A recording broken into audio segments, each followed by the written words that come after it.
November 9th, 1938, 11 p.m. Across Nazi Germany and Austria, a signal goes out. Synagogues begin to burn. Windows shatter. Shops are looted. Jewish homes are invaded. Mobs armed with axes and sledgehammers rampage through Jewish neighborhoods. Police stand by and watch. Firefighters arrive, not to save Jewish property, but to protect neighboring Aryan buildings. By morning, the streets will be covered in broken glass. So much glass that the night will earn a name. Kristallnacht, the night of broken glass. Over 1,400 synagogues and prayer rooms destroyed or damaged. 7,500 Jewish businesses wrecked. 91 Jews murdered. 30,000 Jewish men arrested and sent to concentration camps. But this wasn't a spontaneous outburst of anger. This was coordinated, organized, orchestrated from the top. This was the moment the Nazi persecution of Jews crossed a line from discrimination to systematic violence. This was the dress rehearsal for the Holocaust. And the world watched and did almost nothing. Kristallnacht didn't begin on November 9. It began 7 days earlier in Paris. The Grynszpan family. Herschel Grynszpan was a 17-year-old Polish Jew living illegally in Paris with relatives. His family, parents and siblings, lived in Hanover, Germany. They'd been in Germany for decades, but they were Polish citizens, not German. October 28, 1938, the expulsion. Germany decided to expel Polish Jews. Thousands were rounded up in the middle of the night, among them Herschel's family. They were given minutes to pack, forced onto trains, transported to the Polish border. But Poland refused to accept them.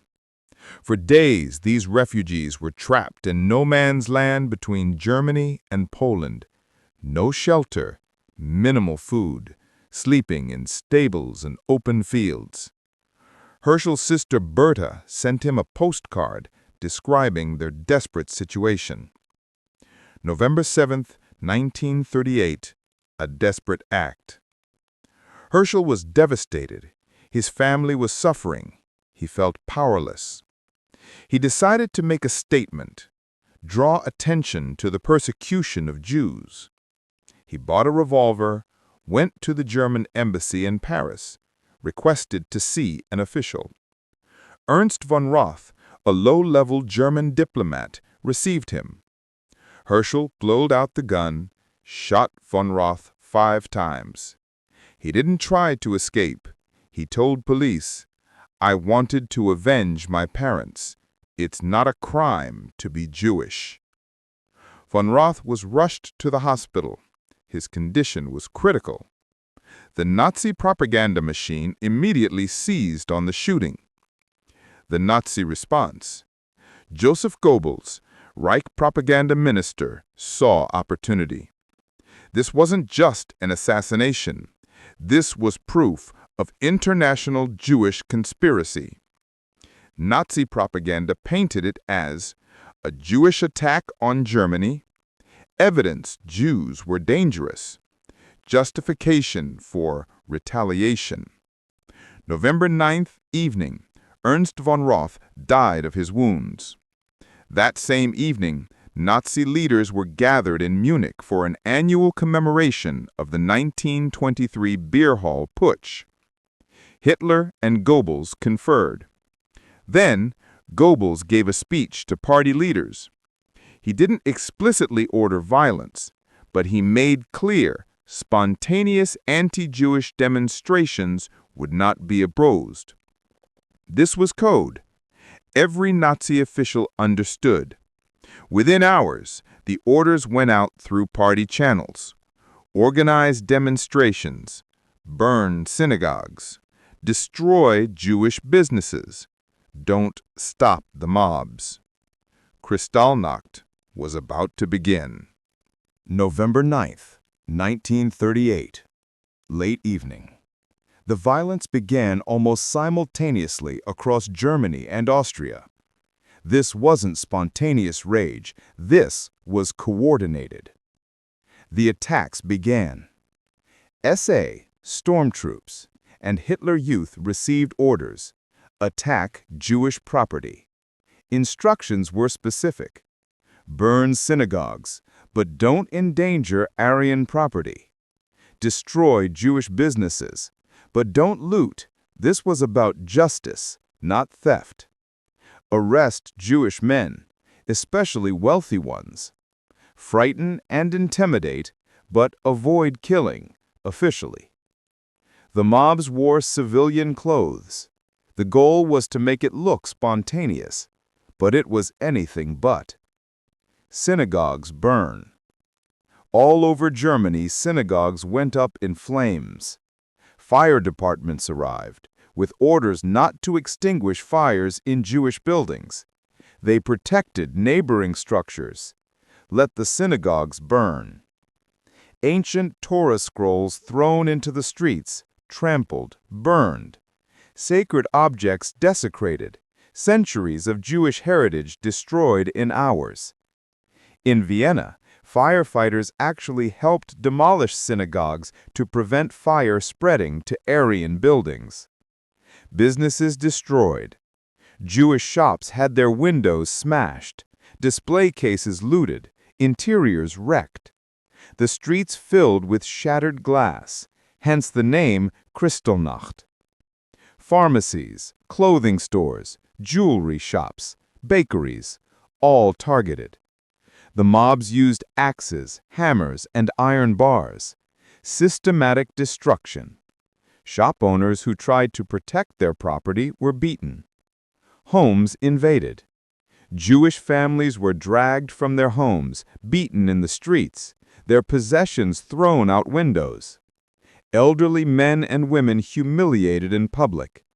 Children terrorized as their parents were assaulted. Some Jews were forced to clean streets with toothbrushes while mobs jeered. The murders. Officially, authorities said to avoid killings, but violence was encouraged. 91 Jews were murdered that night. The real number was likely higher. Many died from beatings. Some from terror-induced heart attacks. Some committed suicide rather than face arrest. Julius Streicher, notorious anti-Semite, personally led a mob in Nuremberg. In Innsbruck, Austria, Jews were forced to crawl through broken glass. In Dortmund, Jewish men were paraded through streets wearing concentration camp uniforms as crowds jeered. The arrests. Perhaps most ominous, 30,000 Jewish men were arrested. They weren't charged with crimes, they were arrested for being Jewish. Sent to concentration camps, Dachau, Buchenwald, Sachsenhausen. This was the first mass arrest of Jews simply for their identity. In the camps, they faced brutal treatment, beatings, forced labor, starvation. Many died. Others were released only after promising to immigrate and surrender their property. Police and firefighters. Throughout the night, police stood by. Some participated, few intervened. Orders from above were clear: let it happen. Reinhard Heydrich, SS security chief, sent a telegram to all police units.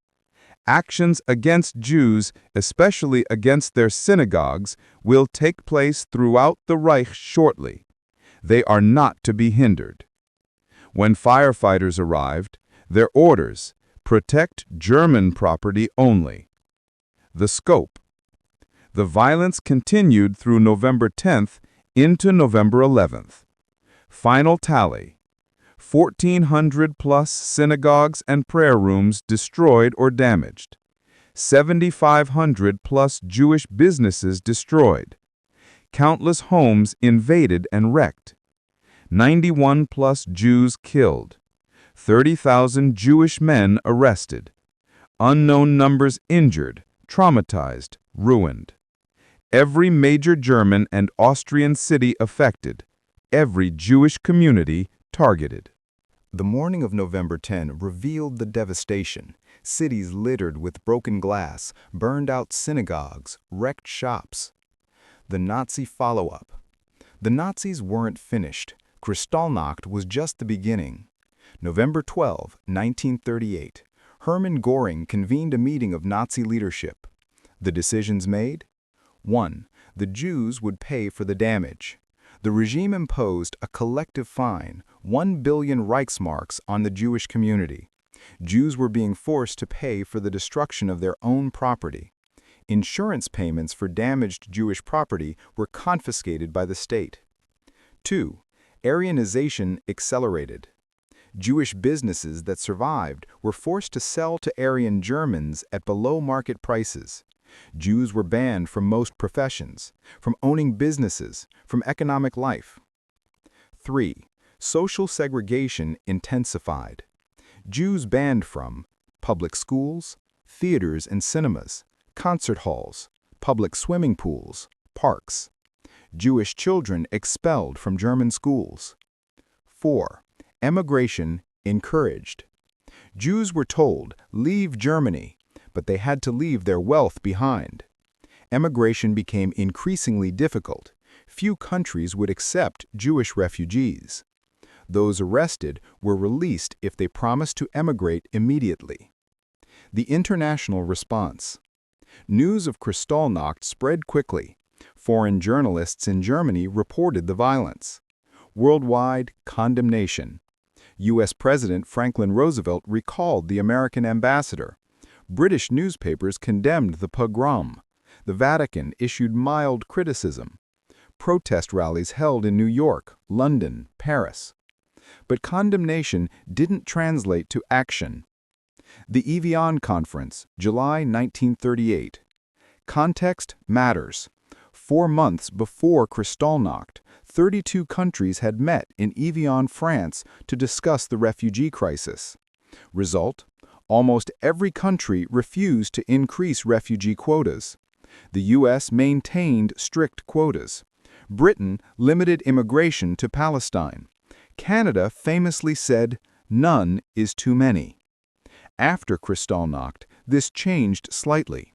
The U.S. extended visas for 15,000 German Jews already in America, but borders remained largely closed. Why so little action? Several factors. Economic depression. Countries claimed they couldn't absorb refugees. Anti-Semitism existed in democracies too, though not as extreme.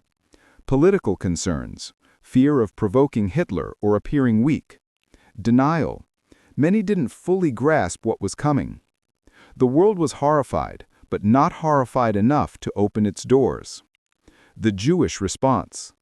For German Jews, Kristallnacht was a turning point. The message was clear: get out. But where could they go? Some fled to Britain, which accepted 10,000 children in the Kindertransport. Some escaped to the Americas, to Palestine, to Shanghai, one of few places requiring no visa. Many couldn't escape. They were trapped. Those who remained faced an increasingly dire situation. November 38, the turning point. Kristallnacht marked a shift in Nazi policy. Before, discrimination, oppression, economic exclusion. After, systematic violence, mass arrests, state-sanctioned terror. This was the moment persecution became a prelude to genocide. Kristallnacht was a preview of what was to come. The escalation. 1939 to 1941. Ghettos. When war began in September 1939, Jews in German-occupied Poland were forced into sealed ghettos. Warsaw, Łódź, Kraków, hundreds of ghettos. Starvation, disease, death. 1941. Einsatzgruppen. When Germany invaded the Soviet Union in June 1941, mobile killing squads followed the army. Einsatzgruppen murdered over 1.5 million Jews in mass shootings. 1942, the final solution. January 1942, the Wannsee Conference formalized plans for the systematic murder of all European Jews. The Holocaust proper began. Death camps, gas chambers, industrial genocide. 6 million Jews murdered. Could Kristallnacht have been stopped? This is the haunting question. If the world had reacted more forcefully in November 1938, if borders had opened to refugees, if economic sanctions had been imposed, could the Holocaust have been prevented? We'll never know. What we do know, the warning signs were there. Kristallnacht showed the world that Nazi anti-Semitism was escalating to lethal violence. The world condemned it, then moved on. Within a few years, condemnation would be meaningless. The time for prevention had passed. The survivor's testimony. Those who lived through Kristallnacht never forgot. Ruth Weinberg, age 9 in 1938, later recalled, "I remember the glass everywhere. My father was taken away.